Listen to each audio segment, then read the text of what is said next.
To wait for just a second, otherwise the audio will kick in. So give me just a second.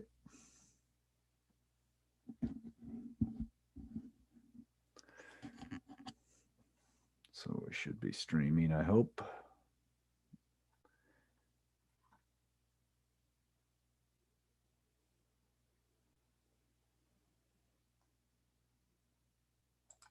Okay, I got that fixed up.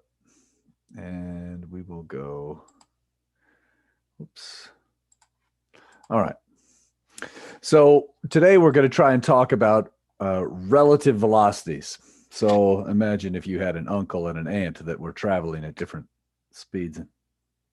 That was the joke.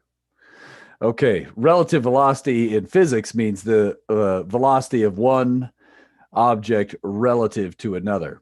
So, for example, I'll bring up some stuff I have right here. Let me get this closer.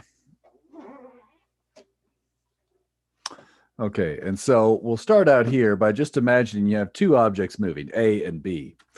And in physics, we want to be very clear now. Normally, when we just talk about how fast something is moving, most of us assume that is moving that quickly relative to the Earth. But imagine if you were trying to have two satellites dock, and right, they might be moving relative to each other. Or imagine you had two airplanes, right? We might be talking about their velocities relative to Earth, or their velocities relative to the which would be the air traffic control tower, or you could get their velocities relative to each other. And you could imagine there might be a reason you care about having these different pieces of information. For example, if you're in one plane, you may not care as much about the air traffic controller when you're mid-flight. You may care about the other planes and are they coming towards you or not. And so all these different pieces of information may or may not be useful. Obviously, what if there's a missile coming to blow up the town you live in? Maybe you would want to use a relative velocity calculation to figure out where you should shoot a countermeasure to prevent that missile from killing you. I mean, just you could, there's many, many different applications here. Those are just ones that popped into my mind. From a pure physics standpoint, we often think about beam colliders and things like this and particles, but most of you probably don't care about that. That said, here are some terms we're going to use. So we're going to say V subscript AE. That would mean like the velocity of object A relative to the Earth. So this is a little bit more than what we used to say. We used to just say the velocity of A. Now we need to talk about the velocity of A relative to what? So we're going to clarify that. And so that's what these subscripts mean. First one is the object. The second one is the object that it's relative to. Now, so for example, here, if I said VEA, that would be the velocity of Earth relative to A. And an important thing for us to get out of this, we see right here, we see that VEA is the opposite of VAE. And this is one of the key things we want to know. So I like to think about it like this. If I'm moving to the right relative to you, that's the same thing as saying you are moving to the left relative to me. Now, we could debate who's actually walking this way or that, but from an equation standpoint, they're totally interchangeable as long as we include this minus sign, right? Me moving this way and you moving that way, if we do the math on it, it's the same. Now, one of us might be walking and one of us might not, but the fact remains our motion mathematically can be modeled with this equation. So again, we don't usually think of the Earth as moving relative to us, but from a mathematical standpoint, this is totally legal. All right. So one more piece of information here is this one right here. The velocity of object A relative to B. So let's say we want to understand objects A and the motion of that relative to object B. This is one way to write that mathematically. The velocity of A relative to B is equal to A relative to E plus E relative to B. Now, in some textbooks, they'll actually write it this way, AE minus BE, but this is actually the same thing because if you look, if you switch the E and the B, that's the same thing as saying a minus sign BE. And so this and this are equivalent statements. Sorry, there's that glare there. Let me get that out of the way. All right. So this is an equation we are going to use. Now, this might not make a lot of sense, so I have a simulation here I've got coded up. So let me go to a screen share. And again, for those of you just joining us, we are on page 78 in the workbook. 78. Let's see. Let's go to here. Let's do this one. All right, so imagine we have two objects, A and B, and I believe A is the red one and B is the blue one. And this matches the color coding I used in your solutions as well.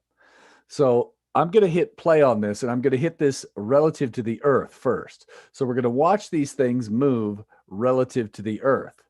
All right, so here, let's say A and B are moving that way relative to the Earth.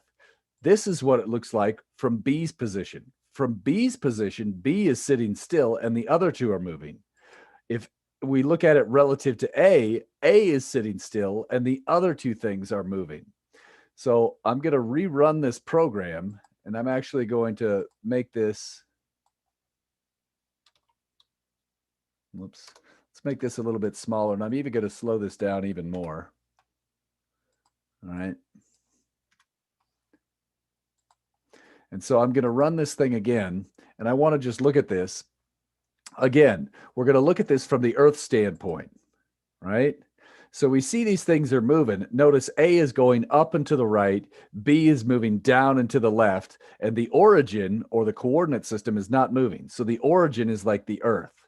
Let's look at this from A's perspective. Now think, from A's perspective, which way is the coordinate moving? Down and to the left.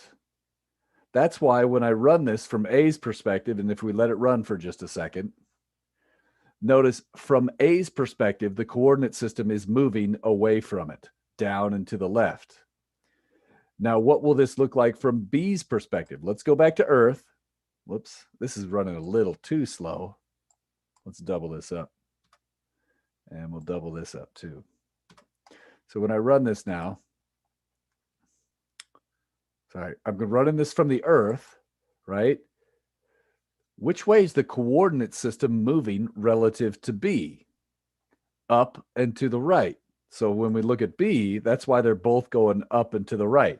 If the camera is fixed on B's position, we see the other two are moving. So this is what this means, this relative velocity. All right. And so now, right now, let me just copy this and throw it in the chat just in case you need it. You can't really change these numbers, but you could play with this. Now, one thing you can do is you could copy the code into your own Glow script, and then you could play with the numbers to your heart's content and see what different scenarios look like. But I just wanted to kind of give you a feel of what this relative velocity is all about. It's all about how much is one object moving to another. And there are times that's useful. Now let's get to a problem and actually see if we know what we're doing. Some of you had me for Physics 110, and you probably did a lot of these problems. Now, those of you that haven't, I'll show you where, you know, if what I talk about today is losing you, I'll show you what we want to do here. So let's go. Okay. So here's page 78. Let's just get on this. Oops. Okay. So page 78, moving some Zoom windows around. There's the description. Oh, and I just wanted to be very clear here. Let me emphasize this. Notice E is the variable that appears in the middle here. So let me get my annotation going. Notice that E is the variable that's squeezed out on the right side. So nobody else calls it this, but I call that the squeeze out. So E is a variable that gets squeezed out here. And obviously, you could have used X. It could have been C if there's a third object. So VAC plus VCB is equal to VAB. You could use any variable you want here. It doesn't have to be the Earth. As long as it's the same variable in this one and that one, we know that this is a correct relative velocity equation. Are there other ways to remember that? Sure, but this works. Okay. Now, the first two problems here are pretty straightforward. And I think you could follow the solutions just fine. That said, I'm going to start with 4.28 just to see how you're doing here. All right. So let's look at 4.28. Take a second to look at it, and let's see what these numbers mean. We got to basically do a vector addition problem, and we need to use these words to tell us what the different vectors are. So what's this crap here? This first line. What is that telling us? It's defining vector A. Okay, what do you mean by vector A? Because we're doing velocities, right? Velocity of Right. So yeah, it's the velocity of A relative to Earth. Correct. So that's what this one is. Got it. What is the second sentence telling us? Somebody else. Velocity of A relative to B. That's right. It's saying relative to a drone that's following student A, we get this. So that's the velocity of A. Whoops, what did we say? Velocity of B relative to A. I hope that's what you said. I think you did. Right? B is moving with this speed relative to the drone that's matched up to A. So, okay, that's cool. All right. And then what are we trying to find in this question?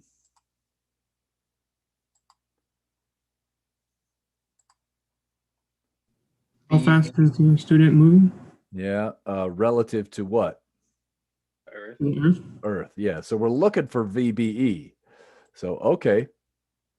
In this case, great. So, what is a good strategy when you have vector problems and you have these words? What's something that you might do next? Draw it out. Draw it out. So, let's look at A. So, here's that vector, this one, and I'm going to draw it right here.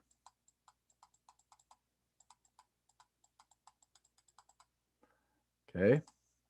So we know that this is east. And a lot of times we just assume east and I hat are interchangeable, right? This is north. North and J hat are interchangeable, right? So it says it's 30 degrees north of east. That means start at east and go 30 degrees towards north.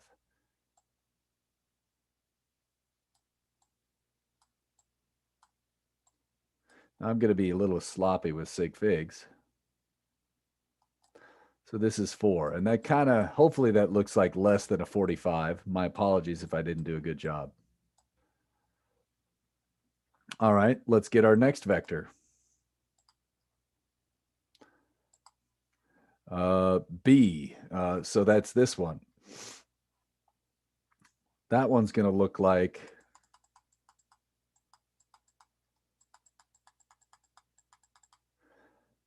Okay, so this is west and south, and it says it's going about twice as fast, 50 degrees south of west. Start at west, then go 50 degrees. And this vector should be about twice as long. So that's 8. And this is 50 degrees. So from there, we've drawn them. Now what? What would you do next?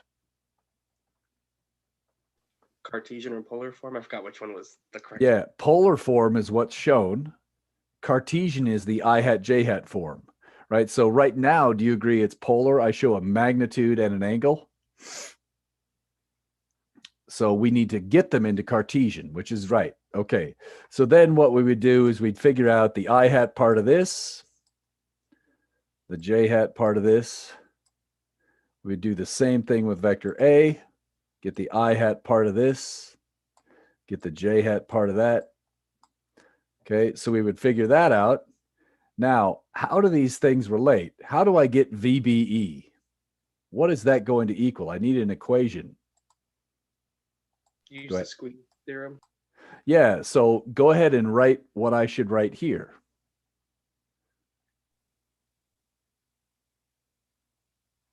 Oh, tell me what I should write. Excuse VBA plus VAE. Let's check and see if it works. I have no idea, so I'm going to check. I think you're right, though.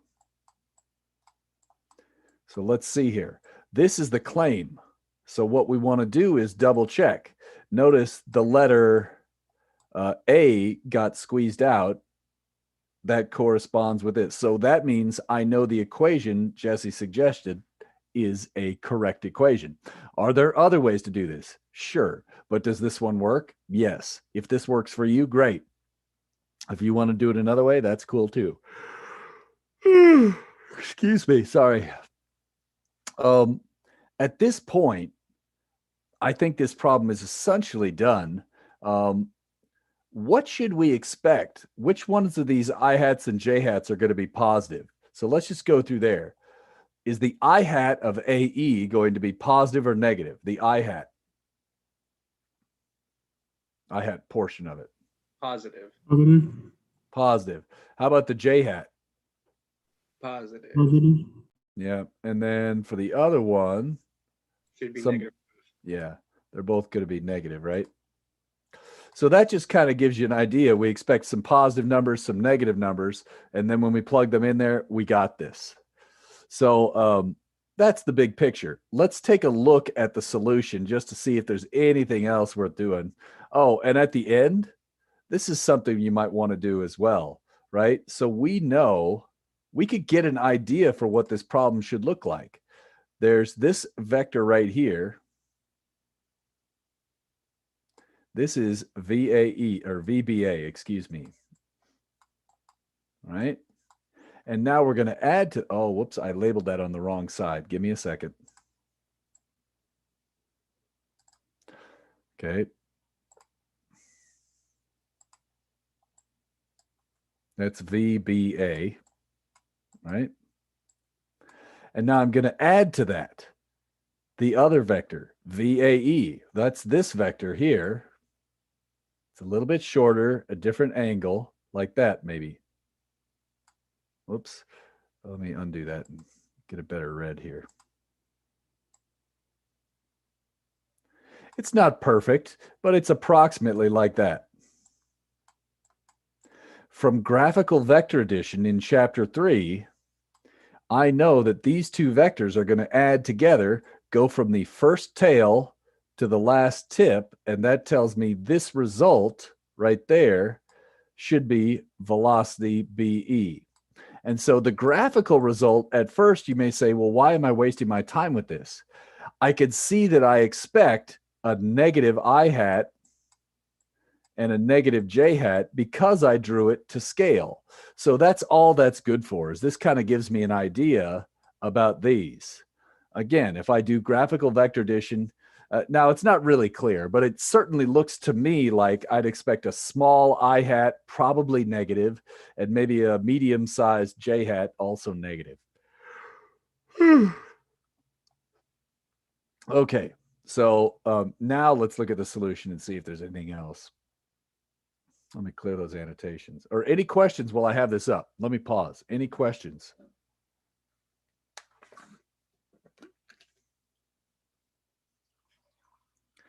And remember, at any time, if I'm going too slow for you, you can always just work through the problems faster than I'm lecturing and check the answers with the solution at any time because you've got them.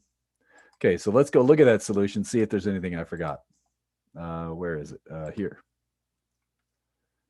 Oops, that's a different one. Where are we? 28. And so here's kind of a picture of that. You see we've got all the stuff here, and it's looking pretty good. Oh, go ahead. Questions?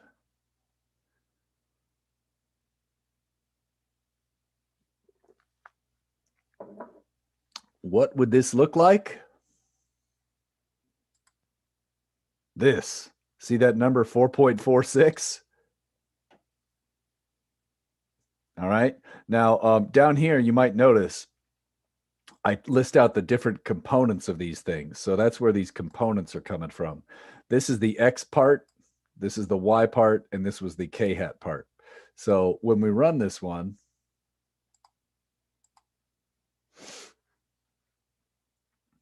again, that's exactly what we were looking at. If we look at it from A's perspective, notice those are the numbers given in the problem statement, 4 and 8, and we see those two different arrows. This is, again, what it looks like relative to Earth. And this is what it looks like relative to A.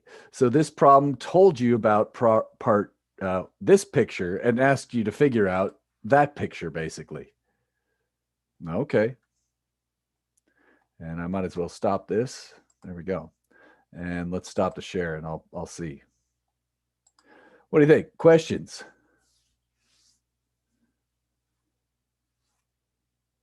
I have kind of a weird question. Yeah, go for it. So if you have like two particles, right, and say we want call them like A or B, and say B is moving, is it possible from B's perspective that A looks like it's not moving, even though it is relative to Earth? Give me an example from the freeway. Oh, well, I guess two cars going by at the same speed, right? You look like you're not moving relative to the car next to you. You could also say a person sitting in the car with you. You're both going 60 miles an hour, but you aren't moving relative to each other. Or in an airplane, anytime you take public transit, right? So, but I was thinking of two cars just like you. If you're in two cars and you're driving, you're not moving relative to each other. Or maybe you're passing somebody, right? You're passing somebody, you're moving very slowly, right? In that case, your relative velocity, if you pass somebody, is maybe 5 meters per second, positive or negative in the direction the road's pointing. Yeah. Is that helping a little bit? Yeah. That just like made it click in my mind a lot easier. Cool. Yeah, exactly. Thanks. Yep. And so, all right, that's good. Other questions?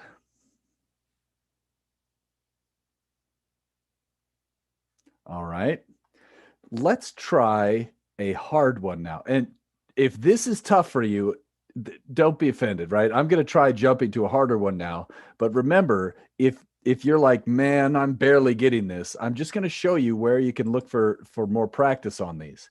If this was tricky for you, you're not alone, but some people have just not done this in their high school physics class. We all do it in Physics 110 here. So anyways, here you go. These two problems will really help you kind of with the basics. They're simpler, right? Here's one where it's just left, right, and here's one is moving to the right, one's moving down, and it's just a little bit simpler.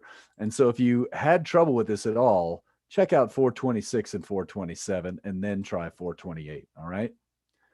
429 is another simple one that's worth reading about. And 430 is another kind of, that's a medium level one. This one can be tricky for some students. 4.31 is getting pretty tough, but I want to do the hardest one right here. 4.31 and a half. Okay. So remember, if you have an old version of the workbook and you don't have 4.31 and a half, it's available on the website where the solutions are. It's linked in there. So if you don't have this one in your book, it's there somewhere on the website with the solutions. Let's take a second to start this one. And I'm going to give you a couple of minutes. So my clock says 4:57. I'm going to give you till 5 o'clock. All right. Or maybe 5:01. I want you to take a stab at this. And if possible, try to attempt this problem without looking at the solutions and see if you have an idea how to get started. Okay. Just give it a shot. I'll give you 3 minutes here. 5:01.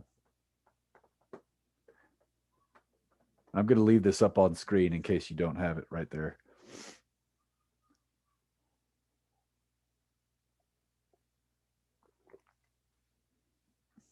And you're welcome to instant message anybody you want in the class if that makes it more fun or whatever.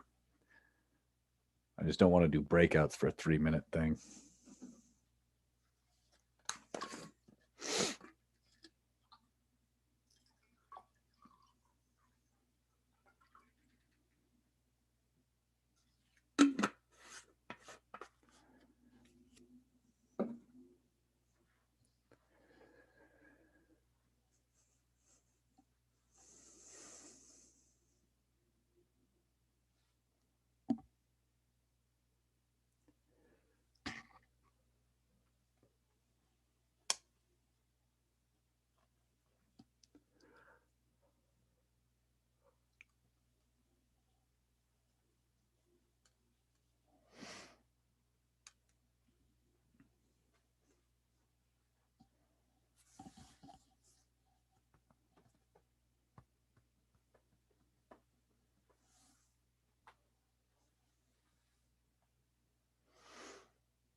question.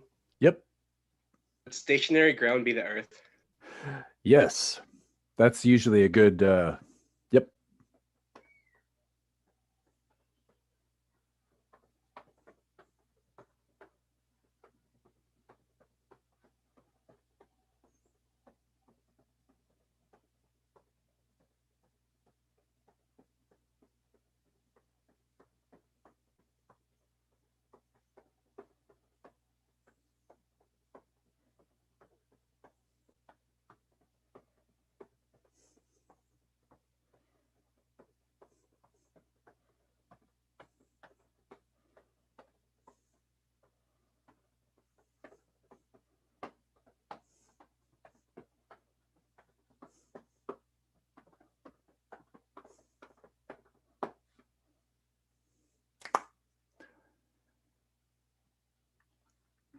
All righty.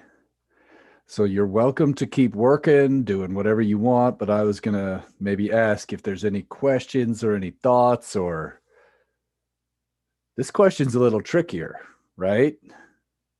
It seems like it should be easy. And it's not. Maybe what are you thinking here? What is some information you're thinking about? Well, we know So the I have- train already. Yeah. Oh, say what? We know what? The train is going 20 Relative to what? the Earth. Okay, so we know that. And just because I'm lazy, I'm just going to write 20 I hat. Obviously, it should be 20.0 meters per second I hat. I'm sorry. So I'm going to leave off the units and the sig figs. Okay, so we know that. What else? So I wrote down that we have the velocity of the ball relative to the train. Okay, velocity of the ball relative to the train is what you're saying. Do we have the velocity? What do we have? So we have it's going 40 meters per second at some unknown angle, and I just put phi. Okay. Okay, so you said you called this phi. I'm going to call this theta of the ball relative to the train. Okay.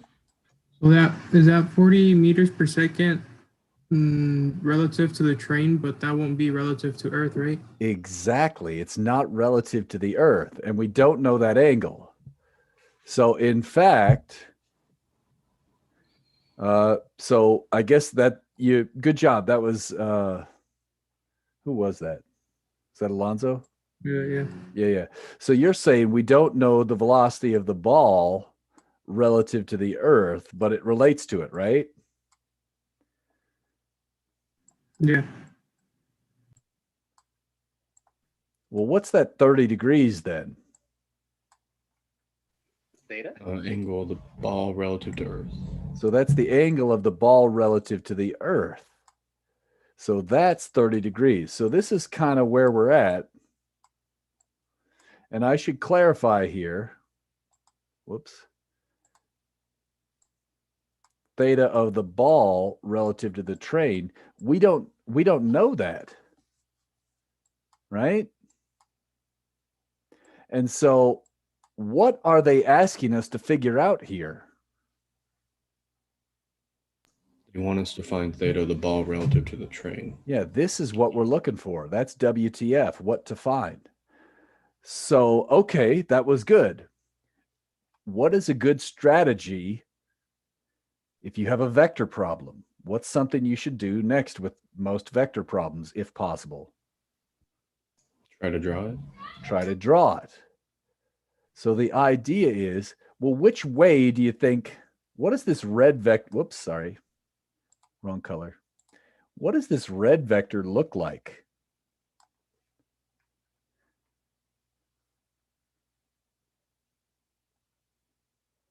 I just realized I can't have you show me with your hands unless I stop the screen share, and I don't want to lose this. I hope you agree. It's angled at 30 degrees, right? So it's going to look something like that, where this is 30 degrees. Now, what is the vector equation I could write? How are these symbols How are all of these symbols here related? What's the equation? What's the squeeze out, so to speak? Would it be the cosine of theta, or 40 meters cosine of theta?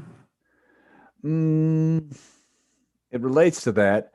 I meant like, what's the vector addition? What is a correct relative velocity equation? Like, is it TE plus BT plus, or what is it? What? Does that make sense what I'm asking now? TE plus BT? Okay, so let's say TE. I heard TE plus what?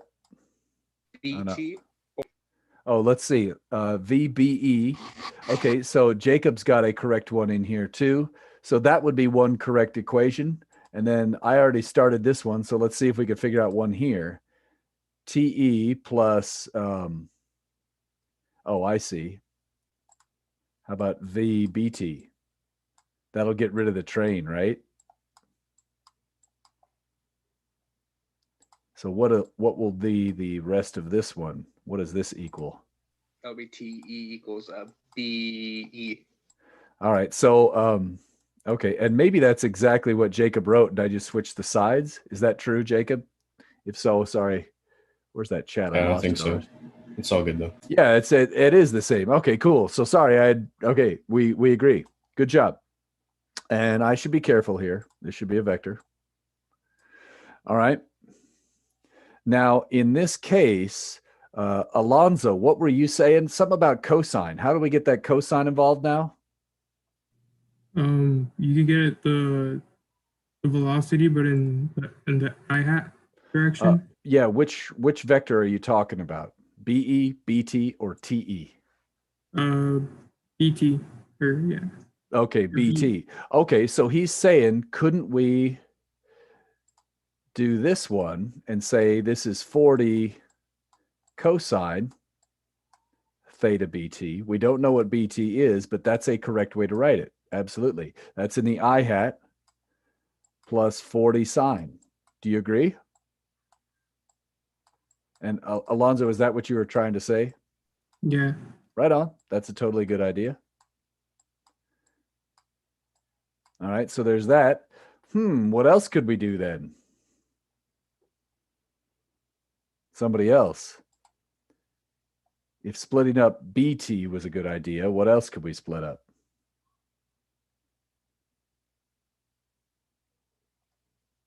Well, TE has no vertical.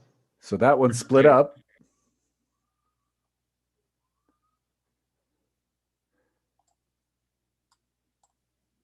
If this side's VB, go ahead. Was that Denna?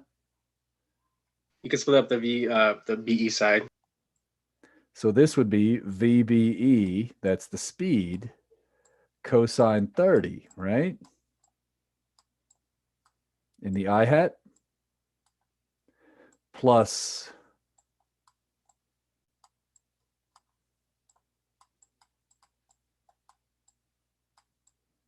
okay, good job. And then, wait a minute. How many equations do we have here? 3. What do you mean by that? Explain. Of everything, basically. Couldn't we just pull out theta and solve for theta? No. I was going to say 2. There's an I hat part and a J hat part. You could say 3 because we could say there's a K hat part. But the idea is this equation is valid for all the I hat parts, and it's also valid for all the J hat parts, right? Why? X motion and Y motion are independent. Yeah. So the idea here is we write all the vectors with I hats and J hats, just like the previous problem. Now, the issue is in the previous problem, there were 2 things we didn't know about the same vector, but the process is the same when we have 2 things we don't know in each one in a different vector. You could write out an I hat equation and a J hat equation. Now I'm going to pause and let that sink in. Does that idea make sense, or any questions about it?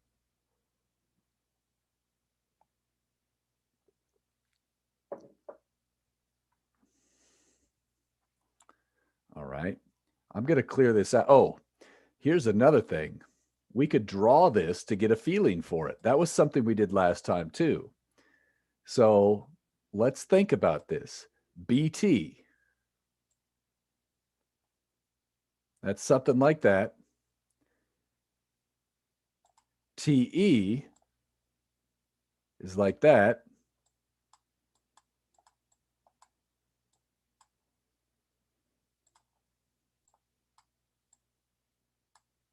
The idea is if you throw the ball relative to the train like this, the result of those two velocities adding together, the result of this equation is something that goes off this way at about 30 degrees. This seems totally plausible.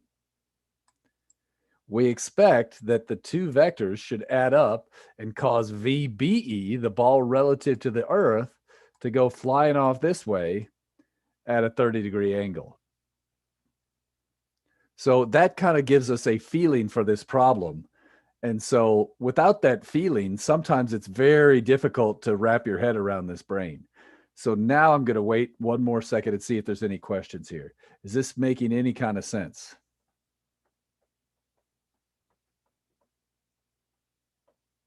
Or any questions, I should say.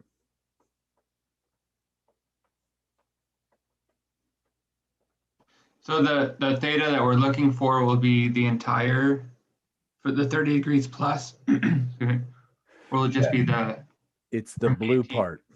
We want the where does this person have to aim, right? The person aims this way, but the ball goes the red way. The person aims the blue direction this way. So we want this angle right here that I'm drawing. Give me Okay. just a second. Can you see that now? So I'm looking for that whole angle, not just the difference between them. Obviously, if you figured out the difference between them, you could figure out the angle, but yeah. But it says ball and train on the, Right. That's the way the person aims this direction relative to the train, which they're standing on, right? They're standing on the train and they have to throw it extra high so that it comes off at a 30-degree angle relative to the ground. okay. This would be like if you throw a ball out of a moving car, you'll be arrested for littering. But if nobody's there to catch you, you know that the velocity of the car tends to make the ball fly away from you at a lower angle. So basically, the blue angle is the way you aim it. And then the red angle is the way it goes. I don't know if that made sense. Then is that better? Yeah, I think so. All right. Good. Yeah, this is sneaky, isn't it? It's weird. And it turns out it seems like it should be an easy problem until if you've tried to do the algebra already, you might realize, crap, I have no idea how to solve this. So let's go look at the actual mathematical tricks involved in this. All right. There we go. So let's go back to here. Let's go down to this. What was this? 31.5. Okay. So there's the same information. The idea is we wrote this one out, we wrote this one out, and we write this out. And so here's one possible way to write the relative velocities. Again, I want to emphasize here, we see that the t is squeezed out on this side. This is a complicated way of writing the red vector, which is not shown right now. And these are the other two vectors, and we're adding those up. All right. If I use the I hat parts, that's the I hat parts. So let's notice here's an I hat part, here's an I hat part, and here's an I hat part. Those are right there. If I do the J hat parts, those are right there. So this is what I meant by how many equations. If you have a vector equation, we actually get an x equation, a y equation, and a z equation. Okay. All right. Now, from here, how do you solve this equation, right? Right, this one, we have these two equations. Any ideas? What do you think we might do? Anybody? Obviously, you could read ahead and tell me, but Try factoring out VBE on the left side. sure, we could try and get rid of the VBE. So let's do that. So if you try to get rid of VBE, here's one way to do that. We could group. So this was the this top one is the J hat equation. This one on the bottom on each side is the I hat equation. Now, when you do that, right, I take the left sides and take a ratio. So on the left side of the equals, I take a ratio of the left sides. On the right side of the equation, I take a ratio of the right sides. I just take a ratio of each side. On here, we see the VBE drops out and I get this, which leads to this. How do you solve that? Well, one way to do it is square both sides. If you square both sides, you get a cosine squared, a cosine, and you get a sine squared, which you can rewrite as 1 minus cosine squared. And then you could do a quadratic formula where x is cosine theta and get blah, blah, blah, blah, blah, blah, blah. All right. That is one correct method.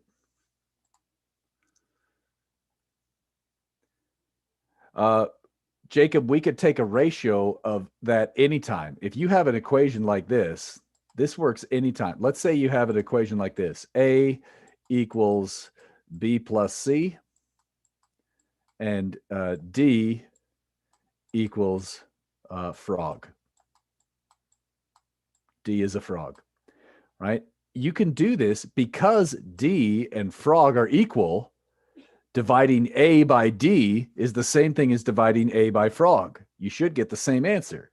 Similarly, dividing B plus C by D is the same as dividing B plus C by frog. So then we could always do A over D. We could do the left sides over the right sides, and that has nothing to, that's just algebra. So that's legal anytime, not just because these are vectors. That's what I wanted to clarify. It's also true for vectors, but it's, yeah. Yep. Good question. So anytime you have two things that are equal, you could divide one side of an equation by the first and the other side by the second. And it's still mathematically equivalent. So let me get this here. Sorry. Give me just a second.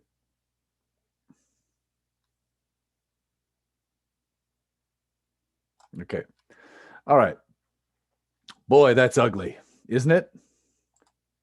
Let's try another. That's brute force style. Let's check out brute force style 2. Okay. The other thing we could do is, instead of trying to eliminate VBE, we could try and eliminate the angle. Now check this out. What did I do there? In this case, I didn't take a ratio. I isolated the two unknown angle terms. Now I square both sides of the equation. So this is the squared on one side, and notice this is kind of the ugly term here. When you do that, when you square this, you get this cross term, and this one right here is 20 squared, and this one right here is squared. Once you do that, sine squared plus cosine squared equals 1. So we get a number here, and that angle disappears. From there, you could figure out VBE with a quadratic formula. So that's a little bit better, I think. Okay. Now it turns out there's a smarter way. Draw a picture and use law of cosines or law of sines, right? So this is the picture that we talked about earlier. You're going to throw the ball this way. We know that the train is going to increase the x component. As a result, we get this red vector right here, and we want to figure out these two things, the speed and this angle. Now, if this is 30 degrees, this is 30 degrees by alternate interior angles. And now we could label these. I'll try and label these if this helps. I could call this vector C. I could call this vector A, and I could call this vector B or whatever.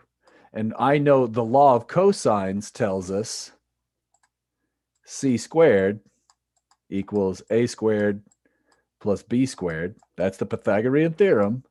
And then there's a correction to the Pythagorean theorem, 2ab cosine in between. So I'm just using the law of cosines. So if you do this one, look how quick this is. You get right to this. I don't know if it's that much faster, but it saves you like 2-3 lines. So is that cool? Yeah, sure. You still have to use the quadratic formula, but whatever. I'm going to pause for a second and see if there's any questions.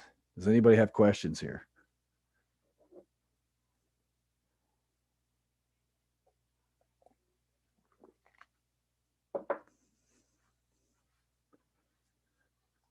All right. We see that relative velocity is no joke. No joke. Yeah, so you got to put in a little bit of time on here. Really, what is this doing? It's just vector addition.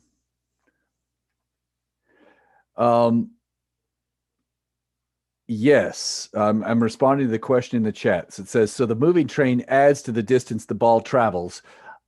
I want to go a little bit farther with that. I guess you're going by Gone Gone. I can't help it, Gone Gone. I've got Asian relatives. So I when I see that, I think Gong Gong. And I think of, yeah, whatever, my father-in-law. But yeah, sorry, that's weird there. So yeah, anyways, yes, it does, but I think you should say that a little bit better. It moves, it adds to the distance the ball travels relative to the earth, right? Does that make sense? Gonzalo, is that kind of making some sense? Yeah. So obviously okay, yeah, let's leave it at that. So when we're talking about distance traveled, we might even need to talk about distance traveled relative to each other now as well. And that's what I was trying to point out. All right. In theory, we have finished chapters 1 through 4. And something that I think went over well in the last class, I'm going to do with you right now. I'm going to show you something here.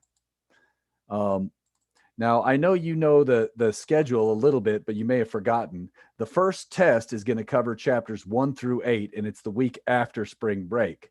But in my opinion, it's never too early to start looking at tests. So remember, this is linked somewhere in the modules. I don't know where. If not, I'll show you where, right? So if you go to Phys161, there's some old practice exams. And again, this is on robjorsted.com, worst website name ever. But notice there's all these old practice tests, right? If you want to pass my class, you do some homework problems, and then later on in week 6 and 8, there's going to be time for taking practice tests instead of standard lab, and you could just go nuts and do all these practice tests. And really, if you do all these tests and grade them, you're going to get an A. And if you don't do enough of them, you're not going to make it. It's that simple. So you have to do the homework so that you're ready to take the practice test without looking at the solutions. And you will fail the first one and maybe the second one. But by the time you take your third or your fourth one, you will start passing them and realize, oh, these kind of have a pattern. But let's look at one. All right. Let's walk through an old test here. And then is there a way to get rid of this? There we go. And let me make this a little bigger. All right. Let's go through last year's test. This was last year's first test. Okay. We don't have to answer these, but let's talk about what chapter they're in and do you think you know how to do it? That kind of thing. All right. So let's look at this one. A website claim, a fast moving zombie's head is modeled by this equation. Think to yourself, would you know a procedure to figure out the units for the constant K? I hope so, right? This is a check the units problem. Let's move on. I was filling up my car with gas. This is a legit situation. This is what physicists do when they're filling up their car. They start looking around and come up with test questions for real. Okay. This was a number I saw written on the black hose at the gas station. If you don't believe me, look around at the black hose and read everything that's written on it. See if you see this number somewhere, or maybe it's on a panel, but it says this is the limit or something like that. And so, okay, cool. That tells me how much this hose can leak fuel. So I gave you some specifics of this one. I said, here's a typical hose diameter and maybe a typical length. I just kind of made those up, but that's reasonable. 3/4 of an inch and maybe 3 meters long for a gas hose. Sure, seems reasonable. All right. Assume that the fuel permeates through the surface area through the dark gray. So the end sides, the sidewall, not the end caps. Determine the mass permeating per second. Immediately I see one thing. This is per day. This is per second. That's a unit conversion, right? And then it says, give me mass. I don't want the mass per unit area. So I'm like, I might need to get rid of this meters squared, right? And so you could figure this stuff out, write it in engineering notation, and get it right to 3 sig figs. This would be a classic chapter 1 problem. Now, some of you might be saying, I don't remember that. Maybe I'll refer you to, give me a second. If you didn't get to these yet, these were just like the problems on page 18. This actually looks very similar to problem 1.50, where I discuss all this stuff. So if you had done the homework, this was like, okay, I can do this. If you hadn't, you waste a lot of time on it. To be clear, if you're in this class, you're not stupid, right? You can learn any of this stuff, but trying to learn it during the test is going to kill your score. It's not that you can't just stumble around and figure it out. You got to learn it before test day. So you come in and just show me that you already know it. That's the key. I'm not sure, Jess, I forget. So I'll let you know in plenty of advance notice, but most of these tests are 2-hour tests. So, and then usually I'll add in some time for upload, download issues and stuff. So yeah. Yep. Let's get back to here. All right. How about this one? What type of problem is this?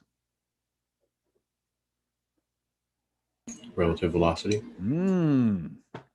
Which one does this look like? Does it look like the first one where we had the red and blue ball, or does it look like the second one with the train car? Red and blue ball. Train car. Wait, Read it carefully. Read carefully. So notice everybody screws this up all the time. This is the velocity of the wind relative to the earth, right? You could call it whatever color you want. Hopefully this is, sorry, let me rephrase. How about we call that wind is the velocity of air relative to the earth. So why don't we say it that way? That's the velocity of the air relative to the earth. What is this that I gave you in the second or the third line here? Velocity of the plane relative to air, right? And then what is this one?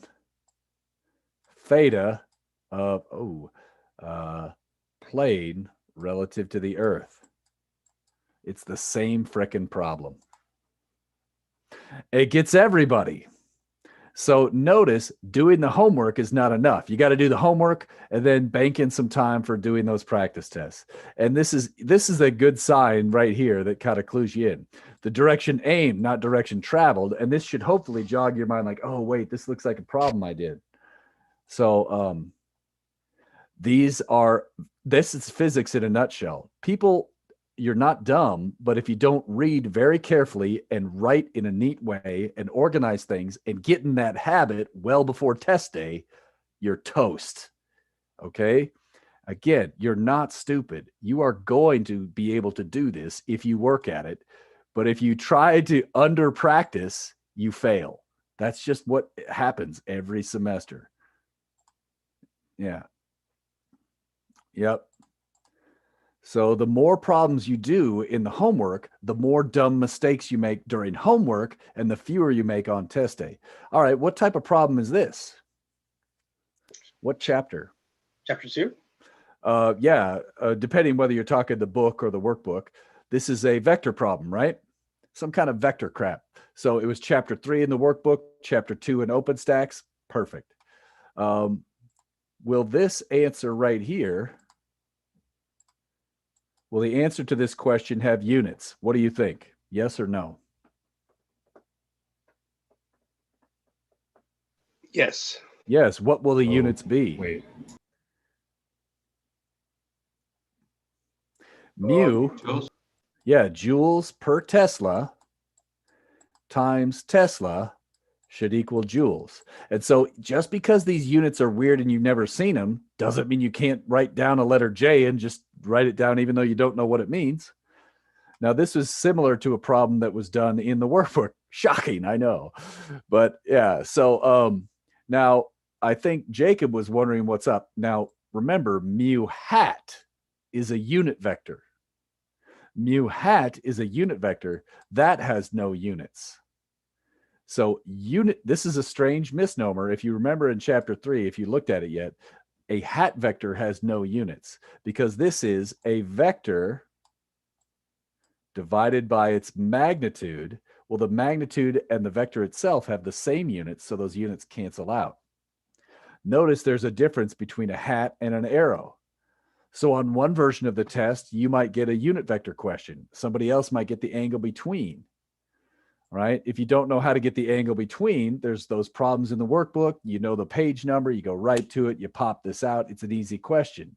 If you have to learn it on the fly, you're slow. That takes away time from trickier questions, okay? Nice job. Let's keep scrolling.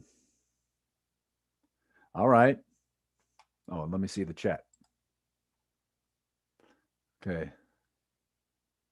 Yeah, for sure. You would have gotten it on the test, I'm sure. So on this next one, well, this is just literally, can you do a simple math problem and plug in units correctly and do sig figs? And as we saw, many students fail this every time because they don't pay attention to sig figs. So if you haven't done your sig fig problems recently, well, you'll be in bad shape. If you did all that sig fig practice, when you go to do the test, you'll understand the solutions and then you won't screw it up on test day. Simple stuff, but you got to practice. Okay, we got a plotting problem here, some kind of graphing question. What's the first thing you do with every graphing question? See what type it is. Yes, you got to do that. And once you know what type it is, you make sure you use the correct set of rules. And then this should be easy points. If you don't, you will fail. And just to drive that home, look at these questions here. I'm going to zoom out just a little bit. Sorry for this. Notice the questions for question 5 and 6 are exactly the same, but the type of plot is different. This is a VT. This is an XT. So notice the same questions require different techniques. So there you go. These look just like questions 2.29 and a fraction in chapter 2. Let's keep going. Ooh, I like that. All right, what type of problem does this look like? 4.34. Yeah. Oh, and then there's something in the chat there. Let me see. Yeah, true. Okay. So in this case, does this kind of look like the ski jump problem? And I think that's 4.34, right? Whoops, I better look. Oh, where's chapter 4 in this silly book? The ski jump problem was 4.23. And then, oh, this also, you're right. This looks like 4.34 as well. You're right. That's the one where it hits the angled ramp. It's basically, it's hitting some kind of weird surface. To me, this also looks like a problem 4.17. So this is a mix of, I would say this is most likely a mix of 4.17 and 4.23, the ski slope plus the other one. And the idea is, how do you attack this problem? What do you do? Just kind of walk me through the big picture. What are you going to do here? Draw knowns and unknowns. Knowns and unknowns, write equations, plug in what's zero, go to work, right? And so, yeah, it doesn't look like any of the questions that were in the workbook, and yet it looks like all of them. They're all the same. So the procedure, notice that there's a theme here. On my tests, I'm not testing if you memorized a question. I'm testing if you memorized a procedure, and that's it.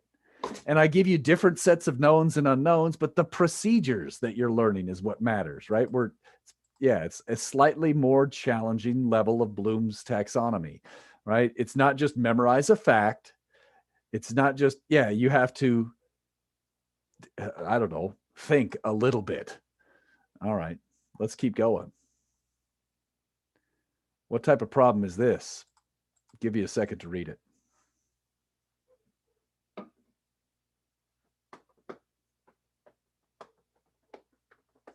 1D motion? Okay. What type of 1D motion problem does this remind you of? I think it's a stage copy. problem. Yeah, multi-stage, cop and the speeder. Is it exactly the same as the cop and the speeder? No. In this case, both of them have an acceleration, then one of them hits constant speed. So this is like 2.37 kind of ish, but it's its own thing. So it's the same old crap though. Write down stage 1, write down stage 2, write down stage 3. How do you get going on how do you get this maximum separation distance? What's the trick? What are you supposed to know to do?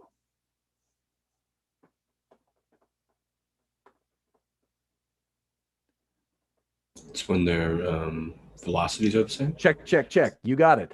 So you say, okay, at some point, set their two velocities equal. Well, I know this one's going to hit speed V. I know this one's accelerating. It's like super easy once you see that. If you haven't practiced, you're just slow and you fail. So, by the way, let me see if I have this one here. This one's kind of fun. Is this the video link? I can't remember if I gave this to you guys already or not, but so. Oh, max separation. There they go. Let me see. Let me give you this link if you want it. And notice down in here, I give you a simulation. So let me put this in the chat really quick, just in case you want it.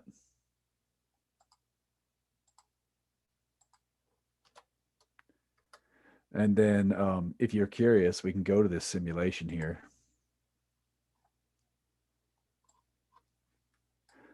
It's similar here. So let me do this.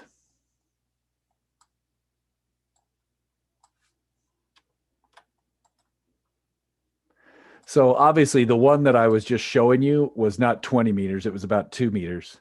But so if we run this one and I click on it, maybe. Oh, let me reload it. Sorry, I was having some trouble there. There it goes. We can see the plot down below here. And so if you want to play around with this one, again, you could take that. This link is given to you in the, I'll just put it in here too. There it is. So you could always copy that and make your own version of that if you want, whatever. All right. So, whoops, let's get back to that test. Let's see if there's any more on that test. Hopefully this is kind of a good experience and you're kind of saying, okay, I don't know everything, but I know some of this and I could, yeah, that's what I'm trying to do is show you that we've actually been working and we're getting somewhere. We're cruising through this test here. Oh, that damn website with the fast moving zombie head as it's lunging in for a bite of brains is this equation. Tomorrow in lab, we're going to do something very similar to this without the zombies.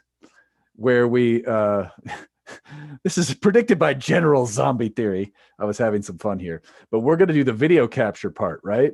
We're going to do this tomorrow in lab where you capture video data, and then we can analyze the XT, VT, AT plots from video data and do some all kinds of stuff.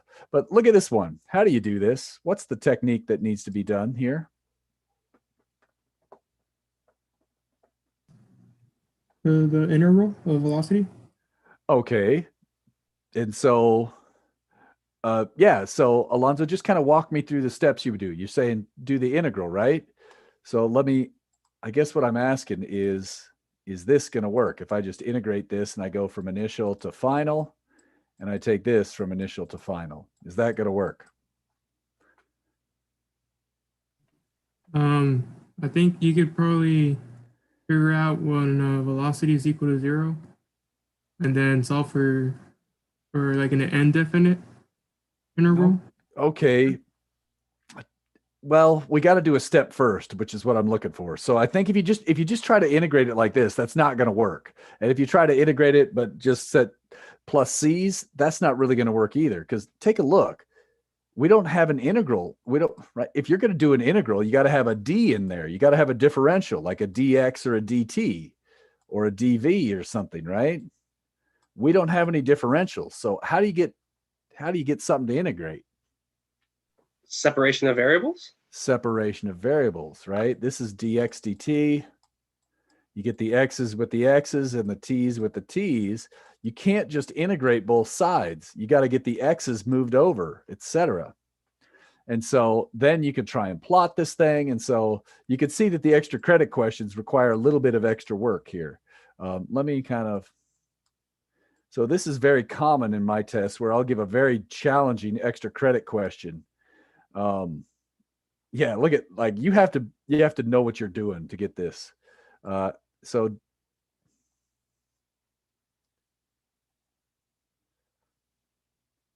no, Jesse, it's still going to be a 2-hour test. So what I'll do is I'll probably leave out more questions. Yeah. So I don't know. I got to figure that out. I'll worry about it later. I'll let you know in advance. So yeah. Okay. But so moral of the story here is, do not rely on extra credit. It's going to be challenging. That said, you might be able to do it. And the best way to get through this class is to practice. That's it. And so let's see. We have a group activity that's going to start at 6:05. Okay, 6:05.